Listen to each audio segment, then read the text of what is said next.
Well, in case you're wondering if it's really a spiritual war we're watching, here's this news story. The Illinois Elementary School is offering an after-school Satan Club. The local school district is defending the Satan Club. It's sponsored by the Satanic Temple of the United States. The club claims it will help kids learn benevolence and empathy as well as, quote, personal sovereignty. We're going to the source on this story. Lucien Graves is with the Satanic Temple and joins us tonight. Mr. Graves, thanks so much for coming on. So I have to ask, are parents complaining that there's an after-school Satan Club at their children's school? Some are, but they don't have to send their children to the program. It's available for parents who do want to send their children to the program, and it's there as an alternative to religious clubs that are made to proselytize to children. Ours doesn't include items of religious opinion. It doesn't include indoctrination. It just has a self-directed learning program with trained educators there to help guide the children through different activities and projects that they want to engage in. Where are the Satan Club's trained educators trained? Is there a Satan School of Theology? No, we've got educators who have volunteered with us. We vet them. We do the criminal background checks that aren't required of after-school clubs and haven't been required of any of the religious clubs because we want to be responsible about this. And we make sure that they understand the curriculum, they understand what we want to do in this program, and that they're able to execute that. So, I love your use of the word execute. Have any school administrators said, look, I know you can lecture me about religious freedom, but you're a Satan Club, but we're not going to let little kids go to the Satan Club. Is anybody, or are they just passive like everyone else in America and kind of letting it happen?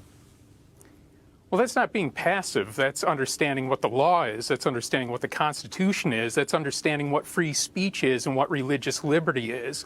And there's a lot of people who express a lot of uproar about this, and they go to the school board, they complain to the principals, they complain to the superintendent.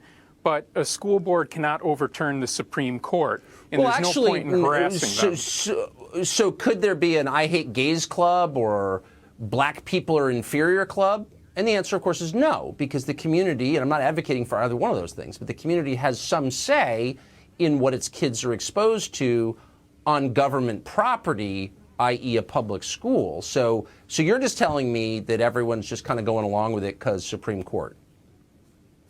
Well, the Supreme Court allowed in religion. They said that not having religious clubs would be religious discrimination. I disagree. I think you can categorically deny religion, but what you can't do is give the government the opportunity to pick and choose between which religious viewpoints they'll allow and which ones they won't. They do all the time. I mean, you can be suspended from school for quoting portions of the Old Testament, like immediately. You could be. I mean, I'm trying not to use profanity on the air, but what you're saying is ridiculous. We both know it's ridiculous, and I just want to be really clear on this, because to me it's another example of people just sitting back and being like, oh, I guess I have to. You know, let's have their drag time story hour for fourth graders like that. You know, I can't say anything.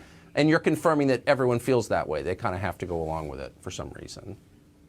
Well, people get upset about it, people like you, and they don't reconcile their viewpoints on free speech and religious liberty. I don't know what you're suggesting. I don't know if you're suggesting if the school board should say, no, this is not allowed, and we're going against the Supreme Court ruling that says religions are allowed. What I'm saying is you ought to be allowed to quote the New Testament out loud in school. If we're going to apply the standard, which I suppose I'd be happy to live under, we have to apply it equally, but it's not applied equally, as you know.